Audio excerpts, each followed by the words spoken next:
Tony Michaels is our incoming director of the Center for Jewish Studies, but he's also the George L. Mossey Professor of American Jewish History at the University of Wisconsin-Madison.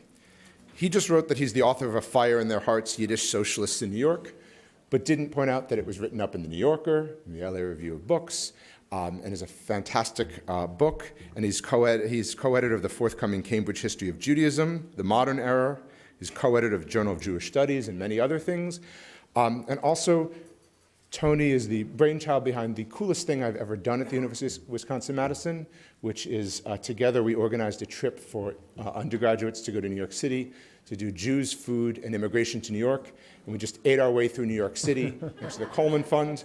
And I could take some credit for it, but I have to say, as wonderful a speaker as you're going to see Tony here, to see him standing in front of buildings and talking about texts and architecture and history, you feel like those people come back to life and walk past you. And it's just a marvelous thing to behold. And hopefully we get to do trips like that in the future again, and we can bring alumni along, because you'll see how amazing Tony is as a speaker. But today you'll get just a little taste of that. So without further ado, I'd like to introduce Tony Michaels. Thank you. Thank you, Jordan, for that generous introduction that I think set me up for disappointment. But thank you. Today, I'm going to speak about Wissenschaft, as it was known in Yiddish. Obviously, the word is German-derived.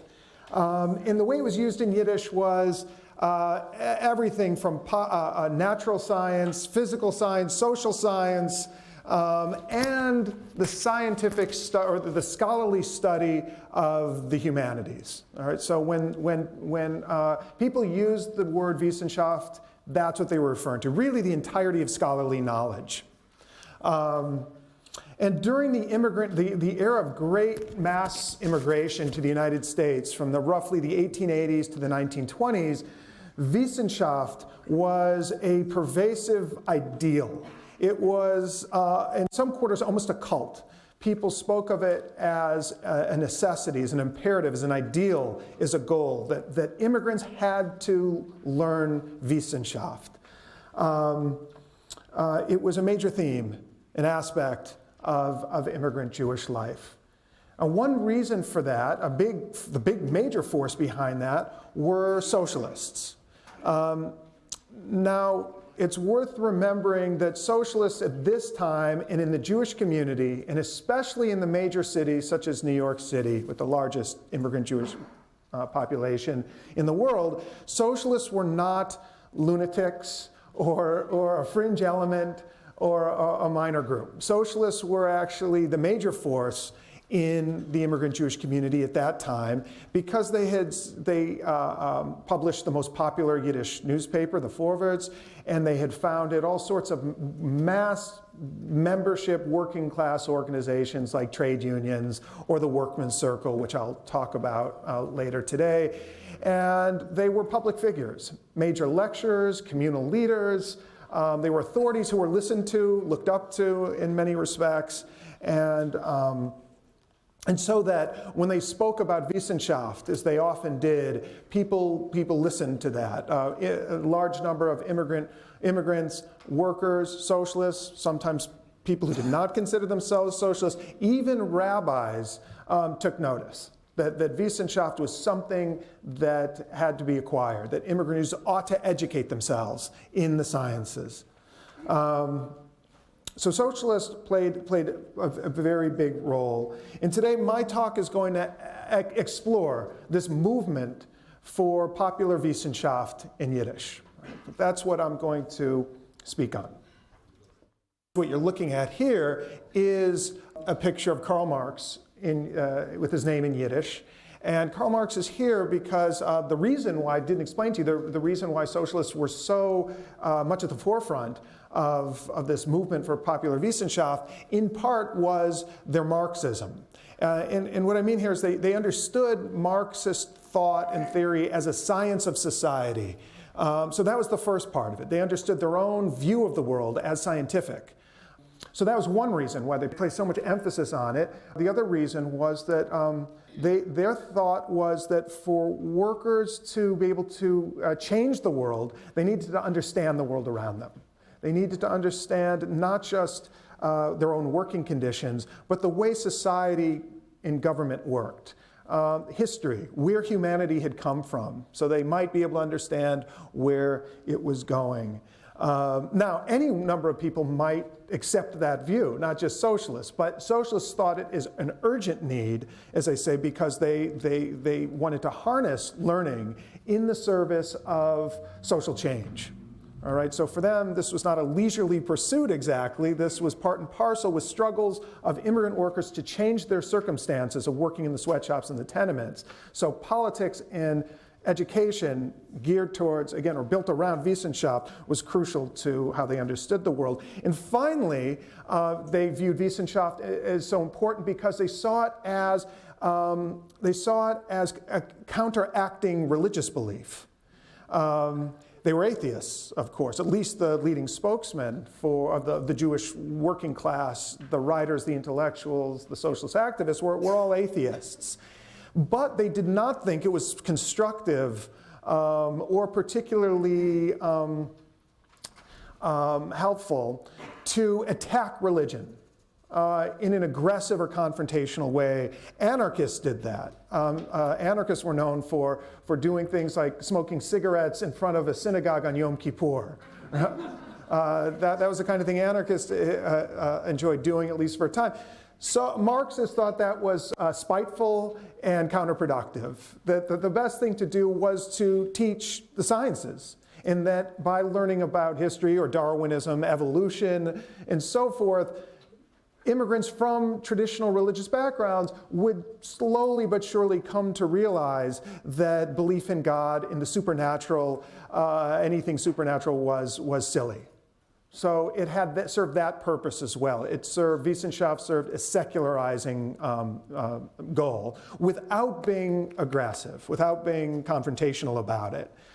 With the idea being that even someone who thought of himself or herself as religious might partake in the acquisition of knowledge, secular knowledge, and hopefully down the line come to relinquish belief in God for science. Okay, so we're going to start in 1892 with a Yiddish magazine called the Zukunft, Die Zukunft, meaning the future. And what you're looking at here is a poster that if you were in New York around 1910, you would have seen this handbill or poster plastered around the Lower East Side and other Jewish neighborhoods. And it's for the Zukunft. And it says at the top, Es lebt die Zukunft. The Zukunft lives.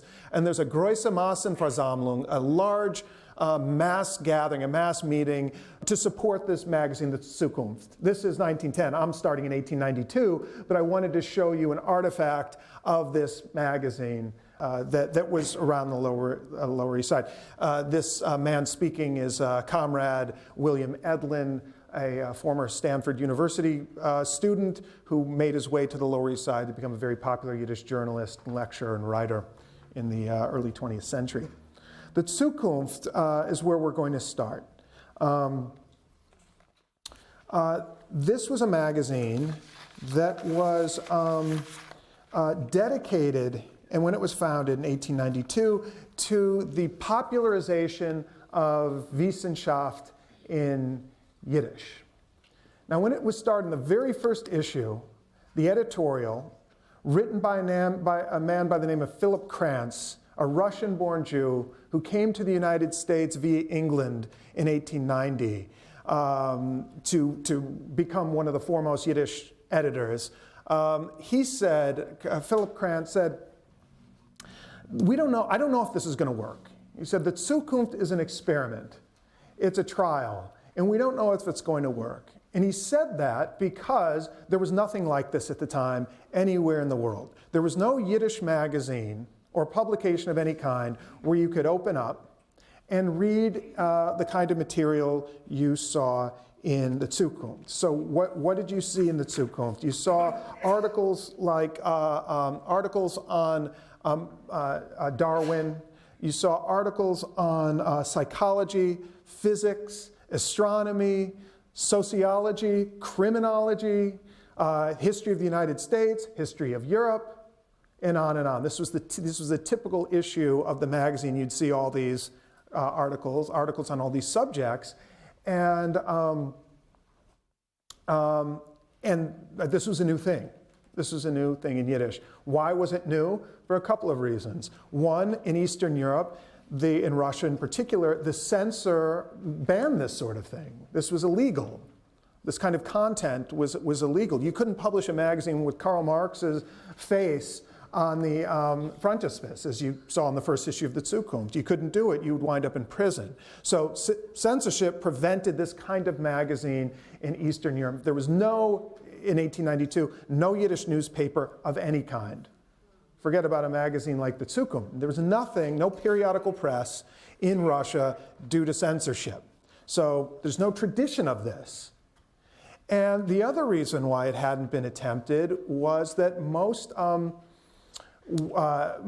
writers, educated people who knew enough about these subjects to write for this magazine had to know Yiddish, and if they did know Yiddish, had to be willing to use Yiddish, because most intellectuals thought Yiddish was either beneath them or was not a language capable of expressing high or sophisticated thoughts about anything. So how can you explain the workings of the cardiovascular system in the Yiddish language? The Yiddish language was meant for selling fish in the shtetl marketplace. The Yiddish was the language of the home. It's the language of lullabies. It's the language of what the rabbi or the Malamed speaks when he's explaining Torah to the students. So the idea that you could write this kind of material in the Yiddish language seemed ludicrous to most educated people at that time. You had to make an effort, if you were an educated person, to write in Yiddish. And in fact, the editor of this magazine at the time, Philip Kranz, did not know the language when he left Russia. He was a Russian-speaking Jew. And so he made that effort to learn Yiddish in London first, and then the United States, and to write for the masses in the language. All right, he turned on its head what was expected, what intellectuals expected for themselves at this time. So it was an experiment, he said. Are there enough writers? Who knows? Are there enough readers? Who knows? Because after all, who were the immigrant Jewish masses? These were people with very little education. Most women, Jewish women at that time, couldn't read. Many men couldn't read a whole lot. Their education was what? They went to a cheder and they studied Torah a little bit till they were 13, and then they stopped. And Jewish girls had almost no formal schooling in any way, shape, or form. And if you were a Jew who had a lot of education, then in a traditional setting, then that means you're training to be a rabbi in yeshiva, right? And then there's the small number of secularly educated, maybe university educated Jews who may or may not have known Yiddish, but if they knew Yiddish, then why read a magazine like the Zukunft? If you know Russian or English or German, you don't need a magazine like this. So were there enough readers? Were there enough writers? The whole Jewish world was such that it hadn't yet yielded a magazine like this because there was seemingly no demand for it and there was no supply on either end.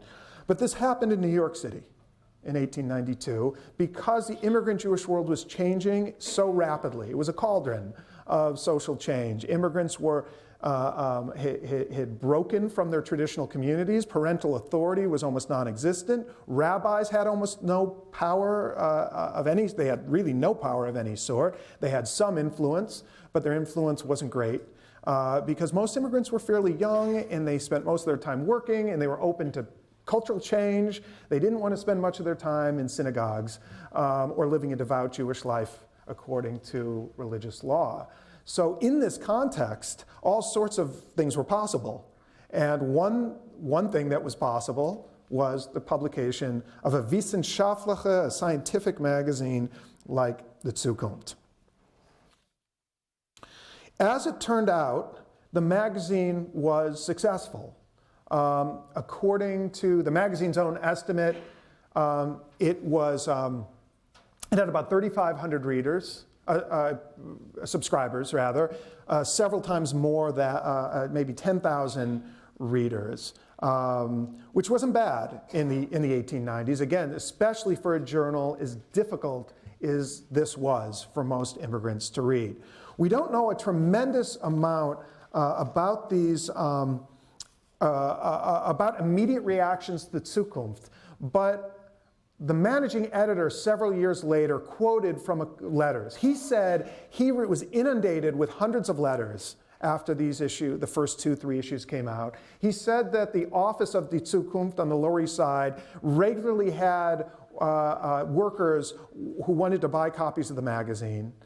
They were sold out completely. They weren't able to meet the demand.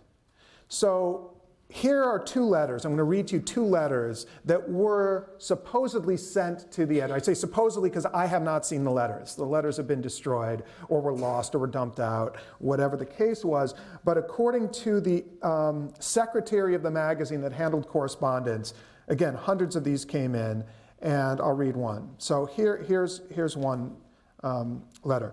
We read Die Zukunft and simply can't believe our own eyes. Is this possible? That in the hated jargon, that's the word that was often used by educated Jews to describe the Yiddish language. They called it a jargon, or jargon. That in the hated jargon, in the language of servant girls, such deep thoughts can be expressed plainly and simply so that the ignorant might be introduced to the highest science. This is the greatest undertaking you can set for yourselves. We will do everything in our power to help you in your noble work. So that was one letter that supposedly came in. Here's more briefly another letter. Die Zukunft is the only ray of light in our lives. We gather in a hall in the evening and somebody reads the learned articles aloud and then we discuss them. The effect that Die Zukunft has had on us is indescribable. Finally, we have the possibility to partake in the forbidden fruit from the tree of knowledge. Unquote. So it had a big effect. The cover alone, I should say, the cover of the magazine projected the values of the articles in the perspective of the editor. So what you saw on the cover was, first of all, a robed woman. I'm sorry, wasn't able to find an image for you that was usable. So I can only describe it to you. I can't show it to you. On the cover was a robed woman holding a torch representing freedom and holding a tablet that states in Yiddish, "Workers of the world unite," obviously from the Communist Manifesto. So that's the first thing. The biggest image is a woman in robes holding a torch, and then "Workers of the world unite." And then at her feet lies an array of scholarly books, various scholarly treatises around her feet, representing, of course, science, Wissenschaft. And then an array of scientific tools, measuring instruments and so forth. Various instruments that scientists would use. And then in Latin, at the bottom of the page, appears the words "wisdom and labor conquers all." Again, melding the 2 impulses here, the need for knowledge and the idea that the working class benefits, and of course is not only benefits from knowledge, but is the future. And indeed, the idea of the name itself conveyed this kind of optimism. The future, there is a bright future. The future is guaranteed to be better, but only if the readers of the Zukunft read this magazine and act on it. So optimism, knowledge, socialism, simple, uneducated people bettering themselves to change the world. That's what that cover conveyed in every issue. And so all the contents on the articles, even if they had nothing to do with social struggle or politics, was somehow connected to that goal. So this helps to explain this kind of this really overwhelming enthusiasm for the magazine, at least among its readers, because they were being told that they were being ushered into the world of traditional Judaism, of the shtetl, of religion, and now they are exposed to the world of learning that was previously beyond reach, and on top of it, they were not being made to feel ashamed for not knowing, for being uneducated or being poor or coming from a poor background. They were not ashamed of it in this context. They were elevated to a level of importance that they had never experienced before. Again, they're lowly immigrants. They're working in sweatshops. Right? They're out of place in the United States. They come from family backgrounds that were not prestigious in Jewish communities. Right? These were the lower elements in Jewish communities. They weren't the Shena Yidden, the rabbis, or the wealthy businessmen.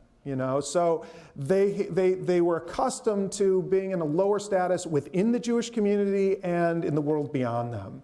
And now, in the grimy circumstances of immigrant Jewish neighborhoods, they are exposed to a magazine and these ideals that imbue it in a new way. You can't understand those letters that I read to you without appreciating the psychology in and around it, the psychological uplift that the magazine represented.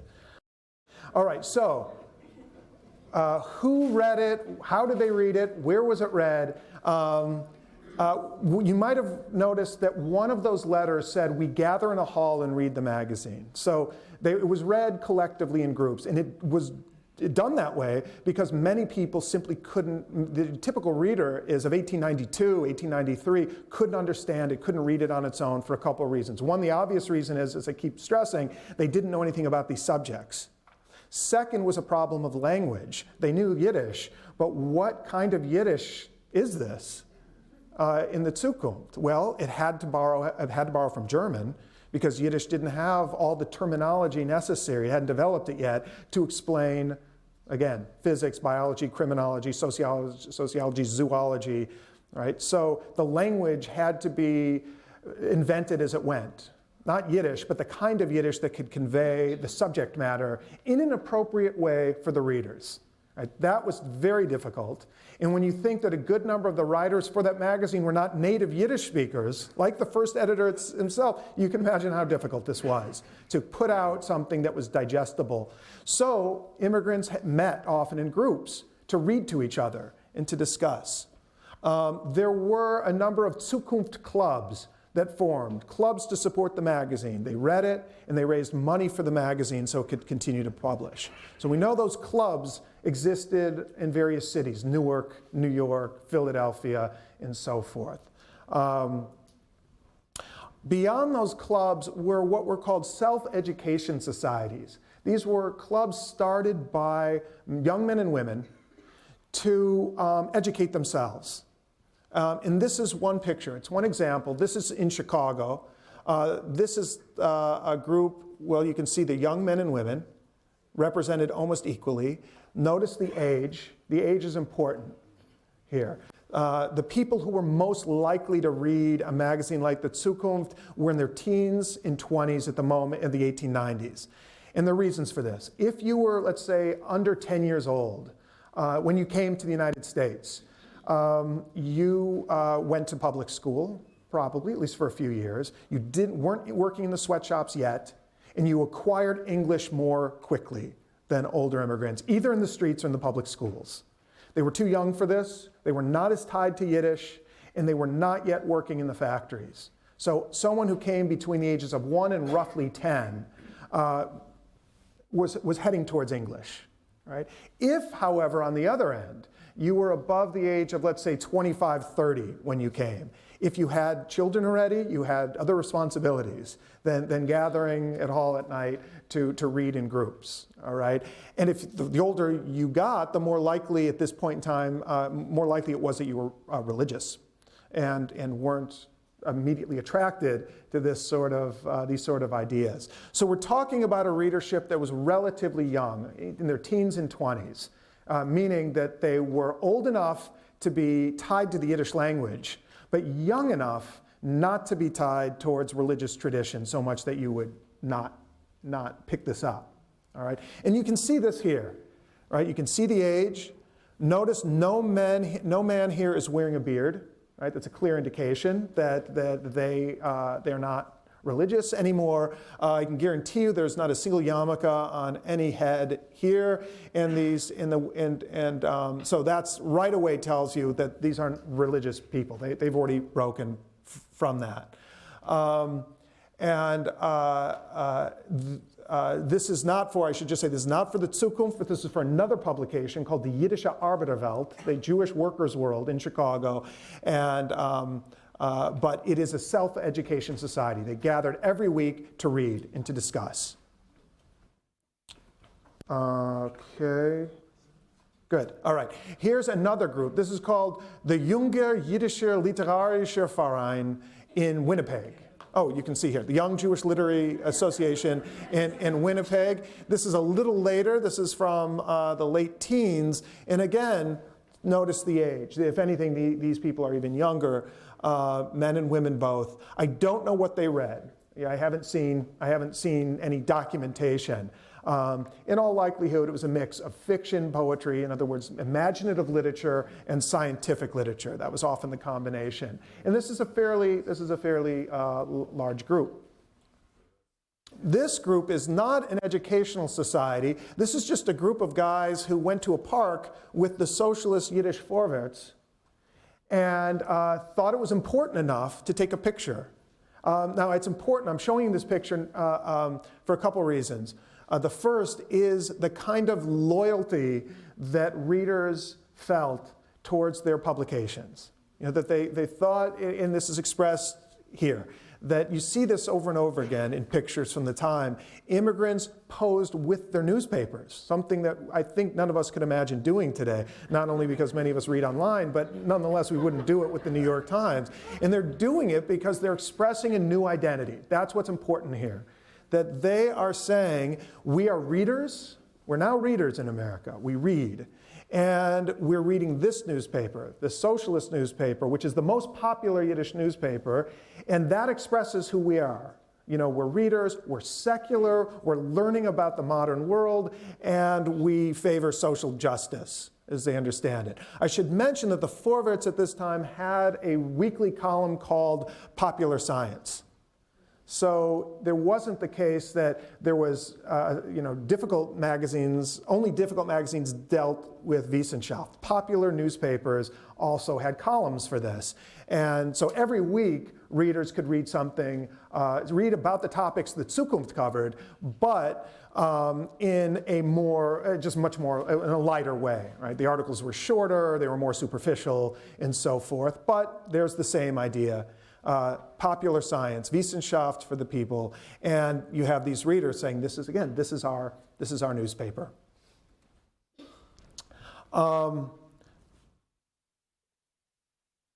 So there were all these groups, and we don't know, these self-education groups, all we know is that they existed. They didn't keep records, there are no minutes of meetings, but we know they existed because there were dozens of them that took out advertisements in various newspapers, right? That's where the information comes from. So I'll give you just a sampling of the names to convey what they were about. There was a group called the Proletariat Society. There was the Young Education Society, again, the emphasis on youth. The Young Friends Progressive Education Society, youth, progressive politics, education, right? All captured in that name, Young Friends Progressive Education Society. My favorite name that I found, favorite group, Brotherliness Workers Continuing Education Society. You know, it doesn't sound good in English. It doesn't sound good in Yiddish either. This is they're not the most literate group. Otherwise, they wouldn't have chosen that exact title. And it admitted women, I should say. I happen to know that women were members of the Brotherliness Society. Don't let the name fool you. There was the Karl Marx Association, and the Ferdinand Lassalle Continuing Education Society, and the William Morris Club, and the Bakunin Group, named after the Russian anarchist. So there were just these dozens of these groups, and many of them were dedicated to reading, or hiring lecturers to come speak to them. The people who lectured were often writers for the Zukunft and other publications. So this magazine, the Zukunft, was the beginning, at least in concrete form, of this mania for Wissenschaft. Now, I said that I mentioned in passing that not just socialists approved of this, they were the main promoters, but those who did not see themselves as especially political or radical anyway liked this magazine. And one example of it is the leading, one of the pioneers of the Yiddish press, a guy named Kasriel Saracen, who published various Yiddish newspapers, an occasional Hebrew publication as well. And he announced in his paper how important it is to his readers. He said to his readers, this was in 1894, what did he say to his readers? He said to his readers that they needed to read the paper because it is, quote, the only purely scientific journal in simple Yiddish. Everyone who loves education itself and wants the poor Jewish people to become more educated should support the Zukunft in its holy task by circulating it. All right. So a couple things I think are interesting and worth pointing out. The first is Saracen himself. He was a rabbi. He was an ordained rabbi in Lithuania. Comes to America. He's not a rabbi in America. He's a newspaper publisher. He's a businessman. All right? So that's one thing that's interesting because it reflects the shift towards or away from religion that was very widespread. He didn't reject it. He didn't have a crisis of faith. He promoted it in his newspaper. He was always identified with the religious segment of immigrant Jewry, but he was no longer a rabbi because that didn't make, he couldn't earn a living doing that. And second, this rabbi, who in Lithuania, where he was from, would surely have condemned the Zukunft at that time, right? Would have punished students if he saw students in a yeshiva, right, with a copy of the Zukunft tucked away in the Talmud, which happened, as we know from memoirs. You'd be ejected from yeshiva for doing that. And he probably would have done that himself if he were there instead of New York City. But New York City, he says that Zukunft in its cause was a holy task. All right. So again, there's a shift in values towards the secular that even rabbis or former rabbis accepted and promoted. One more comment about the readers that's interesting, and a comment about who read them and so on. The Zukunft was also read in Russia, which is an interesting story in and of itself. The magazine was smuggled into Russia by couriers, usually revolutionaries, who had the magazine shipped from New York to Switzerland or France, often Switzerland. And then student revolutionaries, Jewish students and revolutionaries, took the magazine and put it in false bottoms in their suitcases, or sometimes strapped them to their body and smuggled them one way or another across the Russian border into the Pale of Settlement, where most Jews lived. And then the magazine was distributed surreptitiously. Bundles were sometimes, 1 or 2 copies were sometimes dropped off in a base medrash where Jewish men would hang out, study Torah a little bit, socialize a little bit. Some went there. Some went to book peddlers who distributed them. Sometimes they were dropped off in the back rooms of Jewish stores. Right? In these ways, the magazine was circulated with high risk to small groups of Jewish workers and activists and revolutionaries who then often took the magazine into forests, into the woods, and they'd read them in groups, in circles out in the woods. Right? They had to do this because if they got caught either by the Jewish communal authorities or by the Russian police, they could get into a lot of trouble. So they usually went out into the woods in the winter and when the weather was nicer, whatever. That's where they went.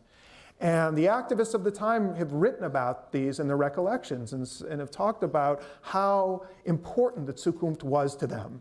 Because again, they had no other source for this information and knowledge. One activist in Minsk said that it was, as he called it, a true holiday every time the copy of the Zukunft arrived in Minsk in the 1890s and in the 1900s. These were shipped to political prisoners in Siberia. Right? It got to the point where almost every single place where there was a group of workers and activists, the Zukunft reached them in Russia. This is in the years before the Russian Revolution. So its influence spread eastward, is my point here.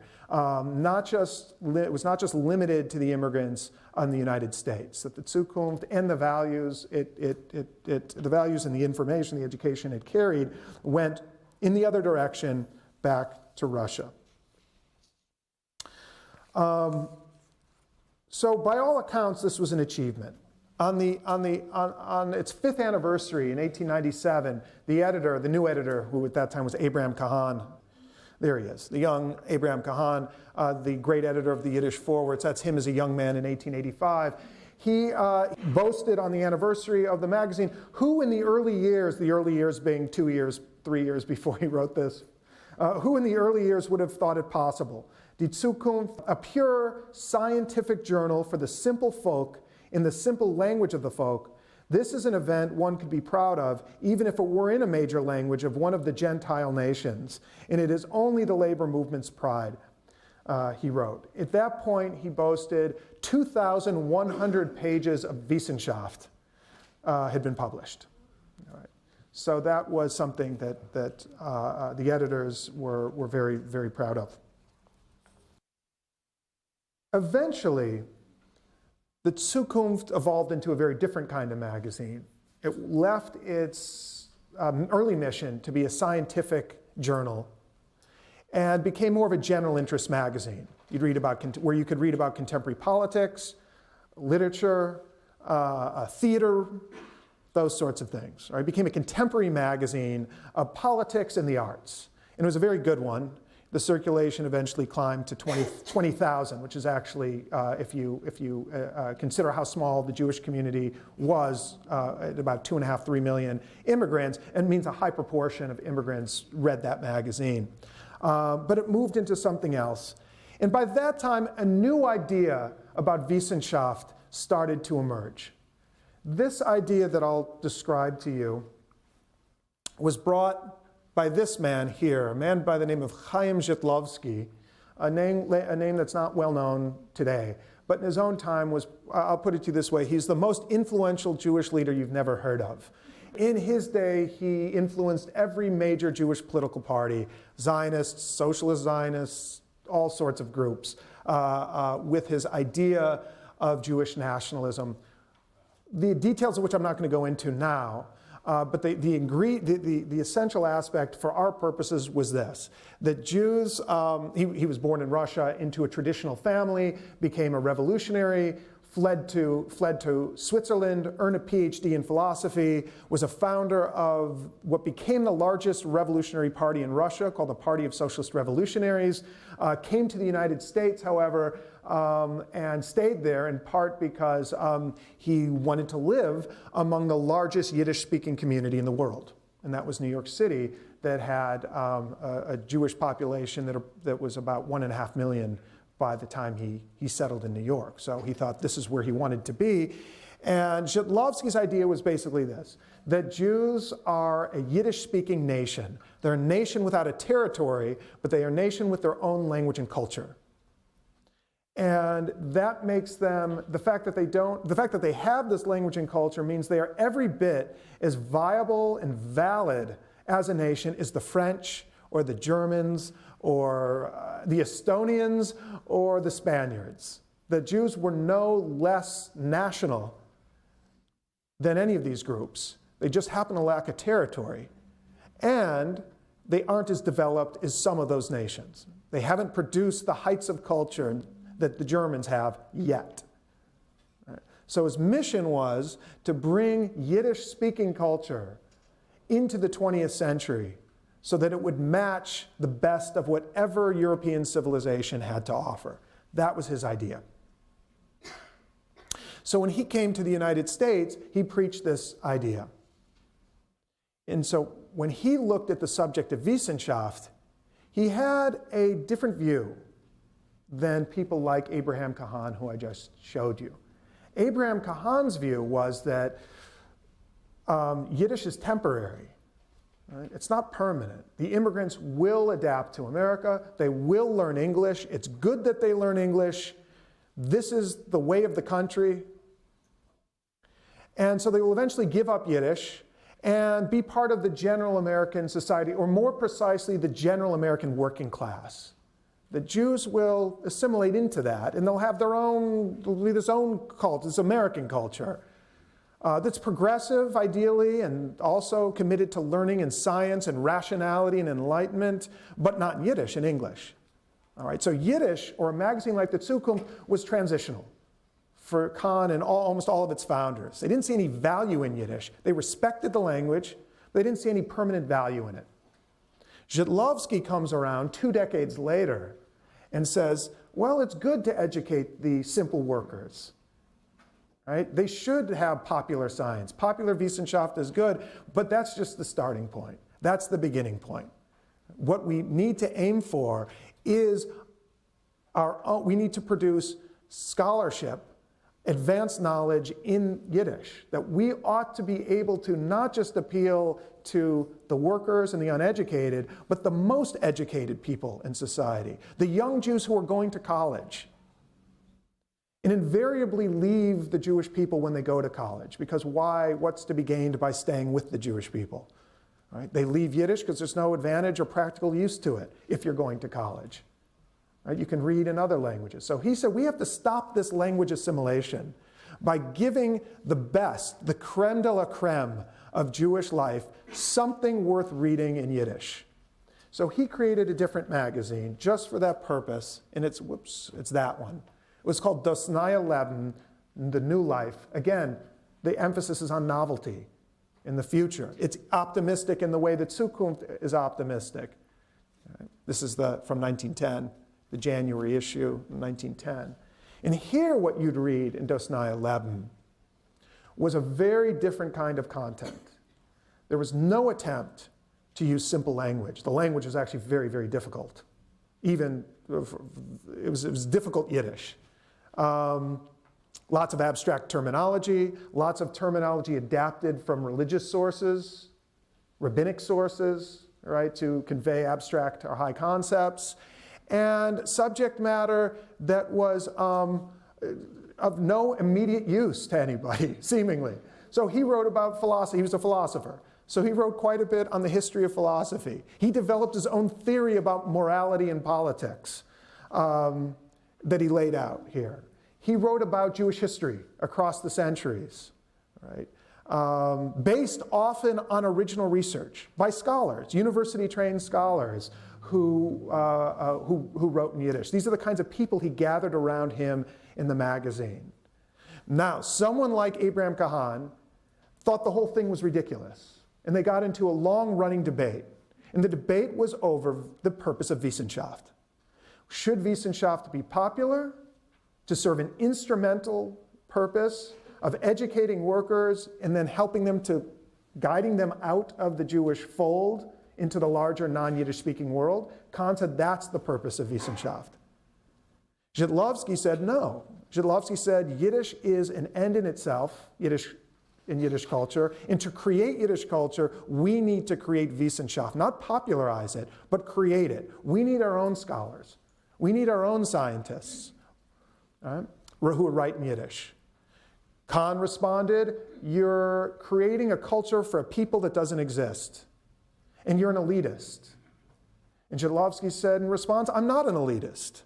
He said, I'm serving many Jews who want to read in Yiddish, who don't necessarily want to drift away from Jewish culture, but they don't have an equal culture that exists in English. All right. So they went back and forth over this. In the Zukunft, you never read Darwin. You read popularizations of Darwin, right? Summaries of Darwin, summaries of Karl Marx. Zhitlovsky said, no, we need to translate them, right? And so in the wake of Zhitlovsky, his followers started translating. You could finally read Karl Marx and everything he wrote in Yiddish translation. Kahn looked at that and said, this is a waste of time. Right? By the time an immigrant Jew can understand the content of Das Kapital or something like that, they can read in English.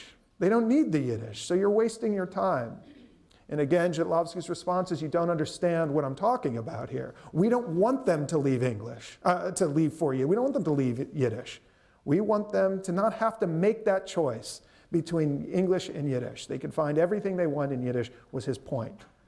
All right, so you start seeing translations of scientific work, historical works, faithful translations, high-quality translations by followers of Zetlovsky or in journals like Dostnaya Levin. Right, so it's a very advanced magazine that signaled a new stage in thinking about the role of Wissenschaft in Jewish life. Again, one that's not instrumental, but part of the cultivation of a new Jewish nation, just beginning to flower. And Zetlovsky was the tribune of that way of thinking. Obviously, the readership was much smaller, but it was surprisingly wide. I went into the archives to see what I could find about his readers, and I saw these letters letters to Zetlovsky as editor, saying things like, I'm a grocery wholesaler in Los Angeles. I kid you not. This is 1910, 1912. I'm a vegetable wholesaler in Los Angeles, and I regard your magazine as a holy undertaking, and here's the donation. He sent in some donation, I don't know what it was, and I just want you to know, he said, that we read your magazine in Los Angeles. A farmer, a Jewish farmer in Massachusetts, again, I kid you not, wrote to him and said the same thing. He said, I feel like I'm a little bit of an intellectual inside. Those were his words. I'm a little bit of an intellectual. And so I turned to Dostnaya Levin to satisfy my intellectual cravings. Another writer wrote to him and said, you're the embodiment of the Jewish nation. What he meant is that you perfectly balance higher learning and commitment to the Jewish people. You're every bit as Jewish as a rabbi, even though you're a secular atheist, but you're every bit as learned as a modern man, because you have a PhD in philosophy, and he could speak multiple languages, and he dressed well, and he looked very civilized, and so forth. All right. So that was a second approach to Wissenschaft that became current by the First World War. Finally, I want to turn to the way in which Wissenschaft became, I've been focusing on magazines, which had a popular readership, but I want to focus now on the way Wissenschaft was spread very broadly through mass membership organizations built by workers themselves. And the best example I can give you is the Arbeiterring, or the Workmen's Circle, which some of you know and maybe have some connection with. The Workmen's Circle was founded in the same year Die Zukunft was founded, in 1892, in New York City, on Essex Street on the Lower East Side, same street where the B'nai B'rith was founded, actually. And it was a small group of workers whose idea was, well, there's no social insurance, there's no social security at the time. They started a self-help organization, a mutual aid society. The idea is if you cut your finger off when you're working at a sewing machine, you might lose your finger, but at least you will have you'll have insurance, you'll have financial support from this mutual aid society. Or if you pass away, your widow will be able to afford the burial, and that was the idea. But because these were workers who had absorbed the ideas of Enlightenment and Wissenschaft, they made a membership requirement in the Workmen's Circle. The membership requirement was every branch of the Workmen's Circle had to hold educational lectures at least once a month. That was the distinguishing feature of the Workmen's Circle, as distinct from other self-help organizations. It was that educational component. It was an indication, again, that they had absorbed these ideas, these values of the socialist intellectuals and writers and leaders that were all around them. They took it upon themselves to make that their own requirement, and they taxed themselves. They taxed themselves to pay for the fee. You have to pay for lecturers. So they taxed themselves to do it, right? Again, more emphatically indicating how important this ideal of education was for them. The Workmen's Circle grew. It became a national organization with hundreds of branches and ultimately almost 90,000 members by the 1920s. So it was really a major organization by the 20s, with branches not just in the major cities, but in what New Yorkers like to call the provinces. The provinces were everywhere outside of New York City. But that included everything from Madison, Wisconsin, to Sioux City, Iowa, to Galveston, Texas. You could find far-flung branches of the Workmen's Circle.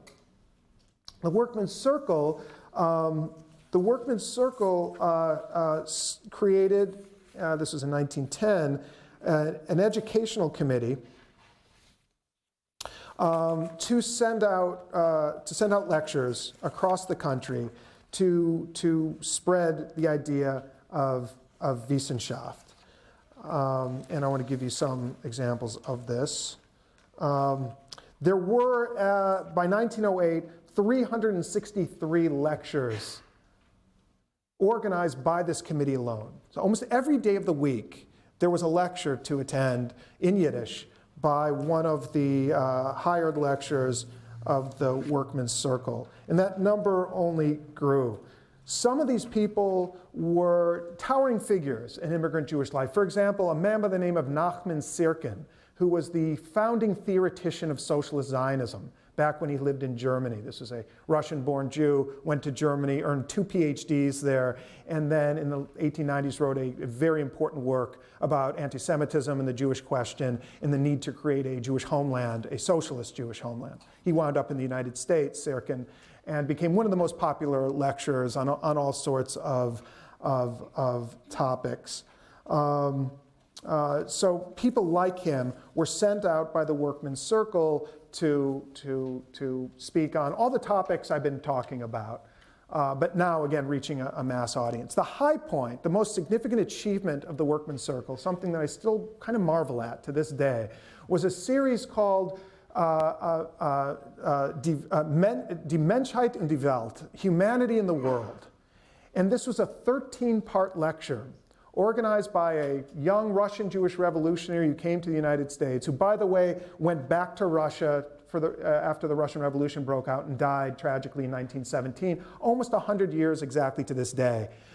This organizer died in Russia. But in 1910, he was in the United States, and he organized this series, Die Welt und die Menschheit. And it was a 13-part lecture series I wrote it down here, on everything from anthropology, astronomy, biology, cultural history, economic history, aesthetic culture, geology, intellectual culture, law, psychology, religion, and sociology. That was the idea. The idea was that the best lecturers, such as Sirkin, or a guy by the name of Louis Boudin, a well-known scholar of law, of American law, as well as a scholar of Marxist social thought. He wrote in English and English and Yiddish. He was known in and outside the Jewish community. That these people would give systematic, rigorous lectures on all these topics to workers. Now, imagine, and then this was a traveling lecture series. So it started on the Lower East Side, went for several weeks, then went to Brownsville, Brooklyn, for several weeks, then went to Williamsburg, Brooklyn, several weeks, then went to Harlem in the Bronx. All right? So it went over months, this series, and the number of people who attended approached 14,000. Right? On the Lower East Side alone, the average attendance was 795 students a night to hear these lectures in Yiddish about these topics. Now, again, mind you, these are workers who spent most of the day in sweatshops. Right? That's how they spent their days. They were toiling at a sewing machine or stitching buttonholes and buttons into buttonholes, or maybe painting houses if they weren't in the clothing industry or whatever. But the bulk of these people were working class people. Right? So they dragged themselves out to hear these lectures by the thousands in, this is 1913, this series, in the winter and spring of 1913. It was tremendously successful, so successful that this guy who organized it, his name Tierman, compiled this into a book. The book was published by the Workmen's Circle, and it sold out within a matter of a month and a half.